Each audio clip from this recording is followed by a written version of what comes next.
conhecendo sua força. Você não tem nem ideia a força que você tem dentro de você. É igual um iceberg. O iceberg está 10% fora da água e 90% dentro da água. Você olha na superfície e você vê só aquele pouquinho. E é a mesma história. Só que a nossa força está a nível inconsciente. Você conhece a história da mulher que estava dirigindo numa estrada deserta do Texas e a picape dela quebrou? E ela foi consertar a picape e ela colocou um macaco para trocar o pneu que tinha furado também, etc. Na hora que ela estava levantando a picape, o filhinho dela de 4 anos de idade saiu de dentro da cabine, entrou debaixo da picape. E o macaco empenou e o menino ficou preso debaixo da picape. E ela foi lá e levantou, com menos de 50 quilos a mulher, levantou a picape para o menino sair. Agora eu lhe pergunto, de onde que ela tirou essa força? Do inconsciente. Diz que o Fernão Cortés, que conquistou o México, um dia ele estava passeando com os amigos dele a cavalo e eles foram atacados por uma tribo indígena. E eles começaram a matar o pessoal, os índios inclusive flecharam o cavalo morreu e o Fernando Cortés saiu correndo e os índios atrás e ele pulou um desfiladeiro. Eles pegaram essa distância que o Fernão Cortés pulou com toda aquela armadura dele, levaram para um campo de atletismo americano e dificilmente um atleta consegue pular aquela distância que o Fernão Cortés pulou com a armadura. Por que ele pulou? Porque ele estava motivado. Ou ele pulava ou ele morria. De onde que ele tirou essa força? Ele tirou essa força do inconsciente. Então você tem que aprender a usar esse tipo de força. Você tem que acertar por dentro para depois acertar por fora. Você conhece a história do executivo que chega em casa com uma mala, com a maleta cheia de trabalho para o dia seguinte? E ele tem um filhinho de 6 anos de idade, querendo brincar com ele. Seu pai, vamos brincar, pai, vamos brincar. Ele disse, não, meu filho, não posso brincar, seu pai está ocupado. E o menino continua insistindo. O que ele faz? Ele abre o jornal e ele vê o mapa do mundo. Aí ele tem uma ideia. Ele pega o mapa do mundo, corta tudo em pedacinhos, entrega para o menino e diz, seu filho, você monta isso aí, quando estiver prontinho, o pai brinca com você. Pensando que o menino ia gastar pelo menos 1 hora. 5 minutos depois volta o menino. Pai, tá pronto. Ele fala, não é possível. Ele chega lá, tá tudo montadinho. Aí ele pergunta para o menino, como é que você conseguiu isso? Isso é muito simples, pai. O jornal que o senhor me deu, do outro lado, tinha um retrato de um homem. Eu coloquei o homem certo, quando eu virei, o mundo estava certo. Não é isso? Quando você está certo, o mundo está certo. Não tem nada errado com o mundo. O mundo, o universo, é um lugar paradoxal, potencialmente abundante, feito para todo mundo ganhar. Se eu me mudasse dessa cidade, eu resolveria o meu problema. Sabe por que você não resolve o seu problema? Porque quando você muda, você leva você com você. Esse é o problema. Se você pudesse deixar você lá, seria diferente. Mas como você leva você com você, é o que acontece. Então o que você tem que fazer na realidade não é o que São Tomé dizia. São Tomé dizia o seguinte, eu tenho que ver para crer. O nosso trabalho aqui é exatamente o contrário. Você tem que crer para ver.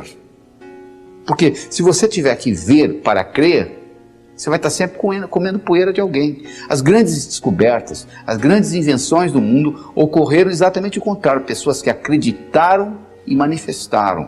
Então você tem que mudar esse paradigma. Você tem que fazer uma mudança no seu pensamento. Você tem que passar a acreditar, porque você só vai ver aquilo que você acredita.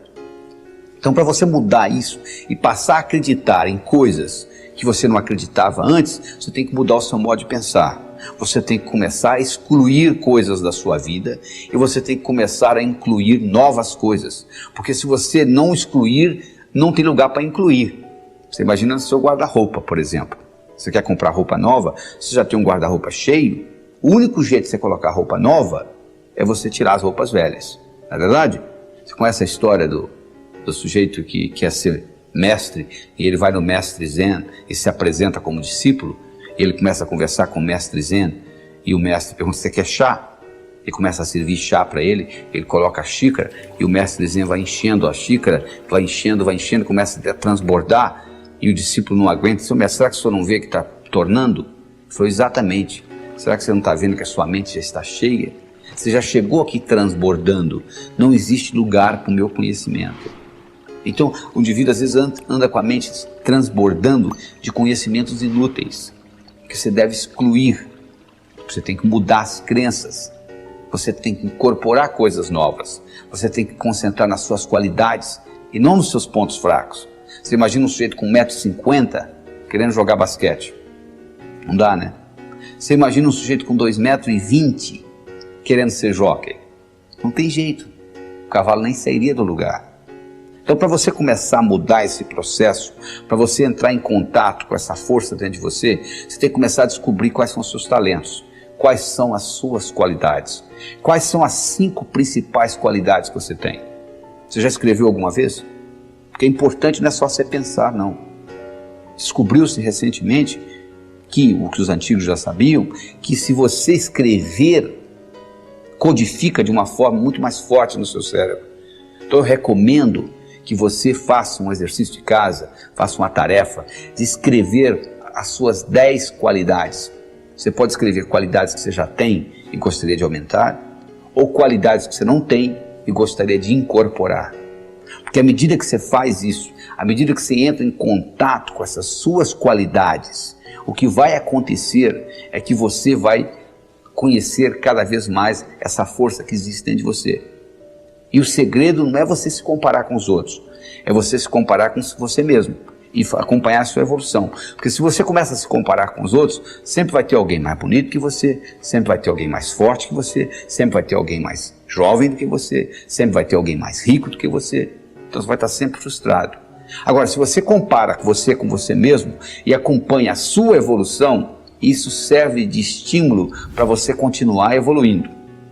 Então, além das suas qualidades, eu gostaria de saber dos seus hábitos, quais que você quer excluir, quais que você quer manter e quais novos hábitos que você quer incluir na sua vida, na sua tarefa diária. E lembre-se, algo para se tornar hábito tem que ser feito, pensado, manuseado pelo menos 21 vezes. Se você passar fio dental nos seus dentes 21 dias seguidos, eu lhe garanto que você vai passar para sempre. Igual você faz com escovar os dentes. Mas se você fizer uma vez ou outra, você vai passar o fio dental uma vez ou outra, como a maioria faz. Então você, para criar um hábito, você tem que pôr energia nisso. E depois desse hábito criado, por exemplo, se você criar o hábito crer para ver, ou seja, eu acredito para manifestar, teste isso na sua vida. Crie alguma coisa e procure manifestá-la. Tudo no universo físico é criado 2 vezes. Primeiro você cria, depois você manifesta. Você entendendo esse processo é fundamental. E lembre-se da história do executivo.